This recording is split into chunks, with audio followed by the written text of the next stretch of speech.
क्या आपको पता है कि आपकी रसोई में रोज इस्तेमाल होने वाला आटा आपकी डायबिटीज को कम करने की बजाय चुपचाप बढ़ा रहा हो सकता है?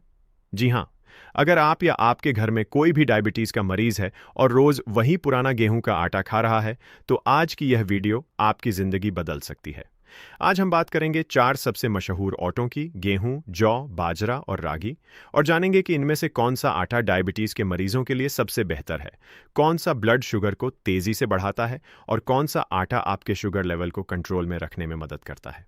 इस वीडियो के आखिर में मैं आपको एक ऐसा सीक्रेट कॉम्बिनेशन भी बताऊंगा जो बड़े बड़े डाइटिशियन अपने मरीजों को सुझाते हैं, इसलिए वीडियो को पूरा जरूर देखिएगा, क्योंकि बीच में जो जानकारी है वो शायद आपने पहले कभी नहीं सुनी होगी। तो चलिए, शुरू करने से पहले अगर आप हेल्थ और डायबिटीज से जुड़ी ऐसी ही उपयोगी जानकारी रोज पाना चाहते हैं तो चैनल को अभी सब्सक्राइब कर लीजिए और इस वीडियो को लाइक जरूर कीजिए, ताकि यह जानकारी ज्यादा से ज्यादा लोगों तक पहुंच सके, क्योंकि डायबिटीज आज हर तीसरे घर की समस्या बन चुकी है और सही जानकारी बहुत कम लोगों के पास है। अब बात करते हैं सबसे पहले गेहूं के आटे की, जो हमारे देश में सबसे ज्यादा इस्तेमाल होता है। लगभग हर घर में सुबह से शाम तक गेहूं की रोटी बनती है।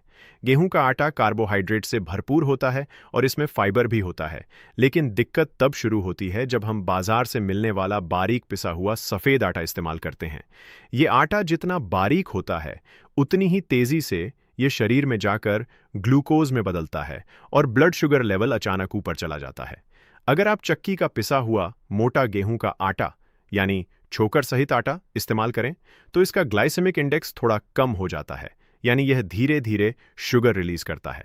फिर भी डायबिटीज के मरीजों के लिए अकेला गेहूं का आटा सबसे अच्छा विकल्प नहीं माना जाता, क्योंकि इसका ग्लाइसेमिक इंडेक्स दूसरे अनाजों के मुकाबले फिर भी ज्यादा होता है। यानी गेहूं रोजाना खाने के लिए ठीक है, लेकिन अगर आप डायबिटीज को बेहतर तरीके से कंट्रोल करना चाहते हैं तो सिर्फ गेहूं पर निर्भर रहना सही रणनीति नहीं है। अब आते हैं जौ पर, जिसे अंग्रेजी में बार्ली कहा जाता है। जौ का आटा हमारे बड़े बुजुर्ग सदियों से इस्तेमाल करते आए हैं और आधुनिक विज्ञान भी अब इसकी तारीफ करने लगा है। जौ में एक खास तरह का घुलनशील फाइबर पाया जाता है जिसे बीटा ग्लूकन कहा जाता है। ये फाइबर हमारी आंतों में एक जेल जैसी परत बना देता है, जिसकी वजह से खाना धीरे धीरे पचता है और ग्लूकोज धीरे धीरे खून में मिलता है। इसका सीधा फायदा ये होता है कि खाना खाने के बाद शुगर लेवल अचानक स्पाइक नहीं होता, बल्कि धीरे धीरे और संतुलित तरीके से बढ़ता है। इसके अलावा जौ में मौजूद फाइबर पेट को लंबे समय तक भरा हुआ महसूस कराता है, जिससे बार बार भूख नहीं लगती और वजन कंट्रोल करने में भी मदद मिलती है, जो डायबिटीज के मरीजों के लिए बहुत जरूरी है। कई शोधों में यह भी सामने आया है कि नियमित रूप से जौ खाने वाले लोगों में इंसुलिन सेंसिटिविटी बेहतर पाई गई है, यानी शरीर इंसुलिन का इस्तेमाल ज्यादा अच्छे तरीके से कर पाता है। अगर आप गेहूं के आटे में थोड़ा जौ का आटा मिलाकर रोटी बनाएं तो यह एक बहुत ही समझदारी भरा कदम होगा। अब बात करते हैं बाजरे की, जो सर्दियों में खास तौर पर बहुत खाया जाता है, लेकिन जिसे साल भर खाने के फायदे भी कम नहीं हैं। बाजरा एक मोटा अनाज है जिसे मिलेट्स की कैटेगरी में रखा जाता है और आजकल पूरी दुनिया में मिलेट्स को सुपरफूड की तरह देखा जा रहा है। बाजरे का ग्लाइसेमिक इंडेक्स गेहूं के मुकाबले काफी कम होता है, यानी यह शुगर को धीरे धीरे रिलीज करता है। इसमें मैग्नीशियम भरपूर मात्रा में पाया जाता है और मैग्नीशियम शरीर में इंसुलिन के सही काम करने के लिए बहुत जरूरी माना जाता है। इसके अलावा बाजरे में फाइबर की मात्रा भी अच्छी खासी होती है, जो पाचन को दुरुस्त रखती है और शुगर को नियंत्रित करने में मदद करती है। बाजरे की एक और खासियत यह है कि यह शरीर को गर्माहट देता है, इसलिए सर्दियों में इसे खाना और भी फायदेमंद माना जाता है। हालांकि गर्मियों में इसे सीमित मात्रा में और सही तरीके से खाना चाहिए। जो लोग डायबिटीज के साथ साथ दिल की सेहत को लेकर भी चिंतित रहते हैं, उनके लिए बाजरा एक बेहतरीन विकल्प है, क्योंकि इसमें मौजूद पोटेशियम ब्लड प्रेशर को भी संतुलित रखने में मदद करता है। अब चलते हैं आज के सबसे खास अनाज की तरफ, यानी रागी, जिसे कुछ इलाकों में मंडुआ या नाचनी भी कहा जाता है।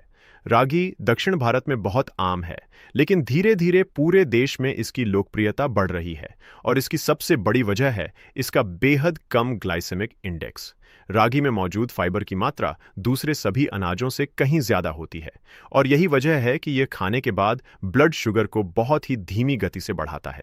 इसके अलावा रागी में एक खास तत्व पाया जाता है जिसे पॉलीफेनॉल्स कहा जाता है, जो शरीर में सूजन को कम करने और शुगर मेटाबॉलिज्म को बेहतर बनाने में मदद करता है। रागी में कैल्शियम की मात्रा भी बाकी सभी अनाजों से कहीं ज्यादा होती है, जो हड्डियों को मजबूत रखने के लिए बहुत फायदेमंद है, खासकर उन डायबिटीज मरीजों के लिए जिनकी उम्र ज्यादा है और जिन्हें हड्डियों की कमजोरी की भी शिकायत रहती है। कई डॉक्टर और डाइटिशियन डायबिटीज के मरीजों को रागी की रोटी, रागी का दलिया या रागी का डोसा खाने की सलाह देते हैं, क्योंकि यह पेट को लंबे समय तक भरा रखता है और शुगर लेवल को स्थिर बनाए रखता है। अब सवाल यह उठता है कि इन चारों में से आखिर सबसे अच्छा कौन सा है। सच पूछिए तो हर अनाज के अपने अपने फायदे हैं, लेकिन अगर सिर्फ ग्लाइसेमिक इंडेक्स और डायबिटीज कंट्रोल के नजरिए से देखा जाए तो रागी सबसे ऊपर आता है, क्योंकि इसका ग्लाइसेमिक इंडेक्स सबसे कम होता है और फाइबर सबसे ज्यादा होता है। इसके बाद नंबर आता है जौ का, जिसमें मौजूद बीटा ग्लूकन शुगर को कंट्रोल करने में बहुत असरदार साबित होता है। तीसरे नंबर पर बाजरा आता है, जो मिनरल्स और फाइबर से भरपूर है। और आखिर में आता है गेहूं, जो पूरी तरह से बुरा नहीं है, लेकिन अगर अकेला खाया जाए तो यह बाकी तीनों जितना फायदेमंद नहीं है। यहां पर एक बहुत जरूरी गलतफहमी भी दूर कर लेते हैं, क्योंकि बहुत से लोग सोचते हैं कि जो भी आटा भूरे रंग का हो वो अपने आप हेल्दी हो जाता है। ऐसा बिल्कुल नहीं है। बाजार में मिलने वाले कई तथाकथित मल्टीग्रेन आटे सिर्फ नाम के मल्टीग्रेन होते हैं। असल में उनमें ज्यादातर मात्रा सिर्फ सस्ते रिफाइंड गेहूं की होती है और बाकी अनाज सिर्फ नाम भर के लिए बहुत कम मात्रा में मिलाए जाते हैं। इसलिए पैकेट के पीछे लिखी हुई इंग्रेडिएंट लिस्ट जरूर पढ़ें और अगर हो सके तो अपने आसपास किसी भरोसेमंद चक्की से ताज़ा पिसवाया हुआ आटा ही इस्तेमाल करें, क्योंकि ताज़ा पिसा हुआ आटा न सिर्फ ज्यादा पौष्टिक होता है बल्कि उसमें मिलावट की गुंजाइश भी बहुत कम होती है। एक और बड़ी गलतफहमी यह है कि बहुत लोग सोचते हैं कि सिर्फ आटा बदलते ही रातों रात शुगर कंट्रोल हो जाएगी। ऐसा नहीं होता। शरीर को किसी भी नई डाइट के साथ ढलने में थोड़ा समय लगता है, कई बार 2 से 3 हफ्ते तो कई बार 2 से 3 महीने। इसलिए धैर्य रखना बहुत जरूरी है। कुछ लोग एक हफ्ता रागी की रोटी खाकर यह उम्मीद करने लगते हैं कि उनका शुगर एकदम नॉर्मल हो जाएगा, और जब ऐसा नहीं होता तो वो निराश होकर पुरानी आदतों पर वापस लौट जाते हैं। असल में सेहत में सुधार एक धीमी और लगातार चलने वाली प्रक्रिया है, ठीक उसी तरह जैसे कोई पेड़ धीरे धीरे बड़ा होता है, न कि रातों रात। इसलिए जो भी बदलाव आप अपनी डाइट में लाएं, उसे कम से कम 3 महीने तक ईमानदारी से आजमाएं और साथ ही अपने डॉक्टर से नियमित जांच भी करवाते रहें। एक और सवाल जो अक्सर लोग पूछते हैं वो ये है कि क्या डायबिटीज के मरीज को पूरी तरह से रोटी छोड़ देनी चाहिए। इसका जवाब है बिल्कुल नहीं। रोटी छोड़ने की बजाय सही रोटी चुनना ज्यादा समझदारी है। कार्बोहाइड्रेट हमारे शरीर के लिए ऊर्जा का एक अहम स्रोत है, और अगर आप अचानक सारे कार्बोहाइड्रेट बंद कर देंगे तो इसका उल्टा असर भी हो सकता है, जैसे कमजोरी, चिड़चिड़ापन और थकान। इसलिए सही तरीका यह है कि आप मात्रा को नियंत्रित करें, सही अनाज चुनें और खाने के समय का भी ध्यान रखें, न कि रोटी को पूरी तरह अपनी थाली से गायब कर दें। लेकिन यहां मैं आपको एक बहुत जरूरी बात बताना चाहता हूं। असली समझदारी इसमें नहीं है कि आप सिर्फ एक अनाज का आटा खाना शुरू कर दें, बल्कि असली समझदारी इसमें है कि आप इन चारों अनाजों को सही अनुपात में मिलाकर एक मल्टीग्रेन आटा तैयार करें। जैसे अगर आप गेहूं, जौ, बाजरा और रागी को बराबर बराबर मात्रा में या डॉक्टर की सलाह के अनुसार किसी खास अनुपात में मिलाकर चक्की से पिसवा लें, तो यह आटा हर तरह के पोषक तत्वों से भरपूर हो जाता है। इसका ग्लाइसेमिक इंडेक्स भी संतुलित रहता है और स्वाद भी बना रहता है। बहुत से लोग शुरुआत में शुद्ध रागी या शुद्ध जौ की रोटी का स्वाद पसंद नहीं करते, इसलिए मिक्स आटा एक बहुत अच्छा मध्यम रास्ता है, जिससे सेहत भी बनती है और खाने का स्वाद भी बरकरार रहता है। अब मैं आपको एक छोटी सी सच्ची कहानी सुनाना चाहता हूँ। मेरे एक परिचित के पिताजी को कई सालों से डायबिटीज थी और उनका शुगर लेवल कभी भी पूरी तरह कंट्रोल में नहीं रहता था, चाहे वो दवाइयां समय पर लेते हों। डॉक्टर ने उन्हें सलाह दी कि सफेद गेहूं के आटे की जगह मल्टीग्रेन आटा शुरू करें, जिसमें जौ और रागी की मात्रा ज्यादा हो। शुरुआत में उन्हें स्वाद थोड़ा अलग लगा, लेकिन कुछ ही हफ्तों में उनका फास्टिंग शुगर लेवल धीरे धीरे बेहतर होने लगा। साथ ही उन्होंने रोटी की मात्रा और खाने का समय भी नियमित रखा। 3 महीने बाद जब उनकी रिपोर्ट आई तो डॉक्टर भी हैरान रह गए कि सिर्फ आटा बदलने और थोड़ी अनुशासन भरी जीवन शैली अपनाने से इतना फर्क पड़ सकता है। जाहिर है, हर व्यक्ति का शरीर अलग होता है और सिर्फ आटा बदलने से डायबिटीज पूरी तरह ठीक नहीं होती, लेकिन यह एक बहुत महत्वपूर्ण कदम जरूर हो सकता है। अब बात करते हैं कुछ जरूरी टिप्स की, जो आपको इन ऑटों का इस्तेमाल करते समय ध्यान में रखनी चाहिए। पहली बात, कभी भी बहुत बारीक पिसा हुआ आटा इस्तेमाल न करें। हमेशा मोटा पिसा हुआ आटा चुनें, क्योंकि उसमें फाइबर ज्यादा बचता है। दूसरी बात, रोटी बनाते समय उसे ज्यादा पतला न बेलें। थोड़ी मोटी रोटी में फाइबर का असर बेहतर तरीके से काम करता है। तीसरी बात, रोटी के साथ हमेशा हरी सब्जियां, दाल और सलाद जरूर शामिल करें ताकि खाने का ग्लाइसेमिक लोड कम हो जाए। चौथी बात, एक बार में बहुत ज्यादा रोटी खाने से बचें, बल्कि दिन में थोड़ी थोड़ी मात्रा में बार बार संतुलित खाना खाएं। पांचवीं बात, अगर आप नई डाइट शुरू कर रहे हैं तो अपने डॉक्टर या डाइटिशियन से जरूर सलाह लें, क्योंकि हर मरीज की स्थिति अलग होती है और जो चीज किसी और के लिए फायदेमंद है वो जरूरी नहीं कि आपके लिए भी बिल्कुल वैसे ही काम करे। वैसे अगर आप अभी तक इस वीडियो को देख रहे हैं तो इसका मतलब है कि आप सच में अपनी और अपने परिवार की सेहत को लेकर गंभीर हैं, और ऐसे ही लोगों के लिए मैं यह चैनल चलाता हूं। अगर अभी तक आपने लाइक बटन नहीं दबाया तो एक पल के लिए रुकिए और अभी दबा दीजिए, क्योंकि इससे यह वीडियो और लोगों तक भी पहुंचती है जिन्हें इस जानकारी की सख्त जरूरत है। अब वापस चलते हैं आज के मुख्य विषय की तरफ। एक और जरूरी बात जो अक्सर नजरअंदाज कर दी जाती है वो है अनाज खरीदते समय गुणवत्ता का ध्यान रखना। बाजार में मिलने वाला रागी, बाजरा या जौ अगर बहुत पुराना पड़ा हुआ है या ठीक से साफ नहीं किया गया है तो उसका पोषण मूल्य कम हो जाता है। हमेशा कोशिश करें कि ताज़ा अनाज खरीदें, उसे अच्छी तरह साफ करें और थोड़ी थोड़ी मात्रा में पिसवाएं ताकि आटा ज्यादा दिन तक रखा न रहे। पुराना आटा न सिर्फ अपने पोषक तत्व खो देता है, बल्कि उसमें फंगस लगने का खतरा भी बढ़ जाता है, जो सेहत के लिए बिल्कुल भी अच्छा नहीं है। अगर संभव हो तो आटे को हमेशा एयरटाइट डिब्बे में और ठंडी जगह पर रखें। यह भी एक दिलचस्प बात है कि पुराने जमाने में हमारे बुजुर्ग बिना किसी लैब टेस्ट या साइंटिफिक रिसर्च के भी मौसम के हिसाब से अनाज बदलते रहते थे। सर्दियों में बाजरा, गर्मियों में जौ और साल भर रागी और गेहूं का संतुलित इस्तेमाल करते थे। आज विज्ञान भी उनकी उसी पुरानी समझ को सही साबित कर रहा है। इसलिए कई बार सबसे अच्छी सेहत की सलाह हमारी अपनी परंपराओं में ही छुपी होती है, बस हमें उसे थोड़ा आधुनिक नजरिए से समझने की जरूरत होती है। एक बात और ध्यान रखने वाली है, हर व्यक्ति का शरीर अलग तरह से प्रतिक्रिया करता है, इसलिए जो अनुपात या तरीका किसी दूसरे व्यक्ति के लिए फायदेमंद रहा हो, जरूरी नहीं कि वही आपके लिए भी बिल्कुल वैसे ही काम करे। इसलिए अपने शरीर को समझें, धीरे धीरे बदलाव करें और नियमित रूप से अपनी जांच करवाते रहें, ताकि आपको साफ पता चल सके कि आपकी डाइट सही दिशा में जा रही है या नहीं। एक दिलचस्प बात यह भी है कि इन अनाजों को सिर्फ रोटी के रूप में ही नहीं, बल्कि अलग अलग तरीकों से भी इस्तेमाल किया जा सकता है, ताकि खाने में विविधता बनी रहे और बोरियत न हो।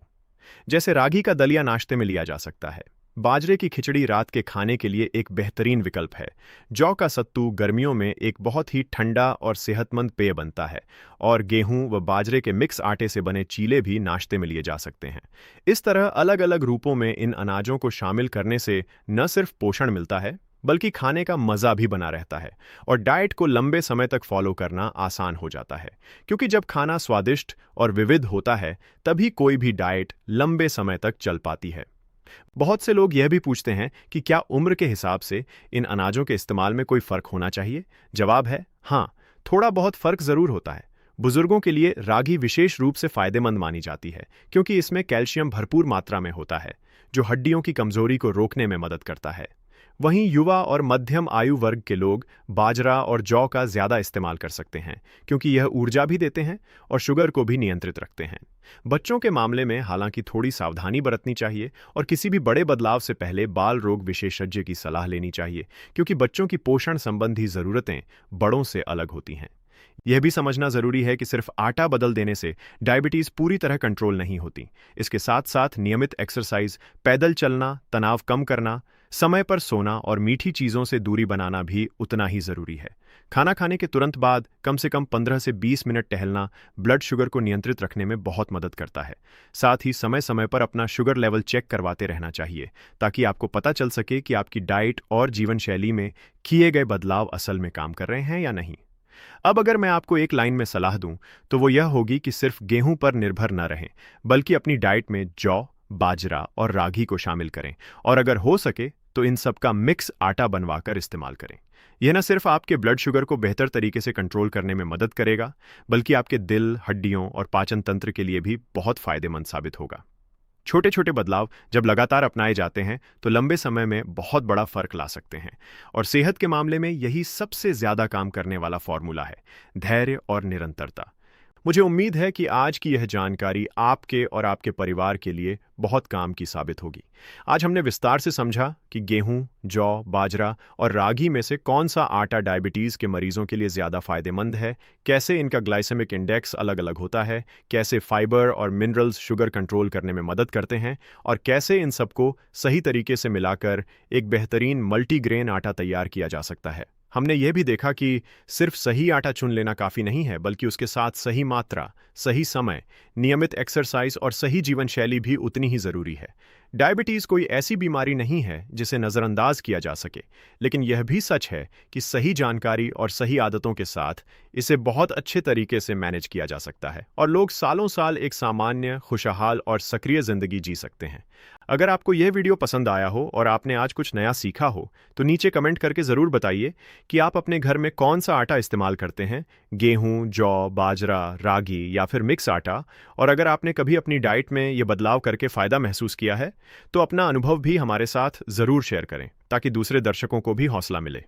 आपके कमेंट्स से मुझे यह भी पता चलेगा कि आप आगे किस टॉपिक पर वीडियो देखना चाहते हैं, इसलिए बेझिझक अपने सवाल भी नीचे लिख दीजिए। मैं कोशिश करूंगा कि अगली वीडियो में उनका जवाब ज़रूर दूं। साथ ही इस वीडियो को उन लोगों के साथ ज़रूर शेयर करें जिनके घर में कोई डायबिटीज़ का मरीज़ है, चाहे वो आपके माता पिता हों, दादा दादी हों या कोई करीबी दोस्त, क्योंकि हो सकता है कि यह छोटी सी जानकारी उनकी ज़िंदगी में बड़ा बदलाव ले आए। कई बार हम अच्छी जानकारी सिर्फ इसलिए दूसरों तक नहीं पहुंचा पाते क्योंकि हम भूल जाते हैं। तो अभी इसी वक्त शेयर बटन दबाकर यह वीडियो किसी अपने को भेज दीजिए। अगर अभी तक आपने चैनल को सब्सक्राइब नहीं किया है तो अभी सब्सक्राइब कर लीजिए और बेल आइकन दबाना न भूलें ताकि हर नई हेल्थ से जुड़ी वीडियो की जानकारी आपको सबसे पहले मिल सके। हम आगे भी इसी तरह डायबिटीज़, दिल की सेहत, वज़न कम करने और रोज़मर्रा की सेहतमंद आदतों के बारे में आसान और भरोसेमंद जानकारी लेकर आते रहेंगे ताकि आप और आपका परिवार हमेशा स्वस्थ रह सकें। सेहत से जुड़ी सही जानकारी रखना आज के दौर में सबसे बड़ी दौलत है, तो अपना और अपनों का ख्याल रखिए। सही खाइए, सही जिए और छोटी छोटी अच्छी आदतों को अपनी रोज़ की ज़िंदगी का हिस्सा बनाइए, क्योंकि यही आदतें आगे चलकर आपकी बड़ी सेहत की पूंजी बनती हैं। मिलते हैं अगली वीडियो में एक और दिलचस्प और उपयोगी टॉपिक के साथ। तब तक के लिए अपना ध्यान रखिए, अपनों का ख्याल रखिए और खुश रहिए। धन्यवाद।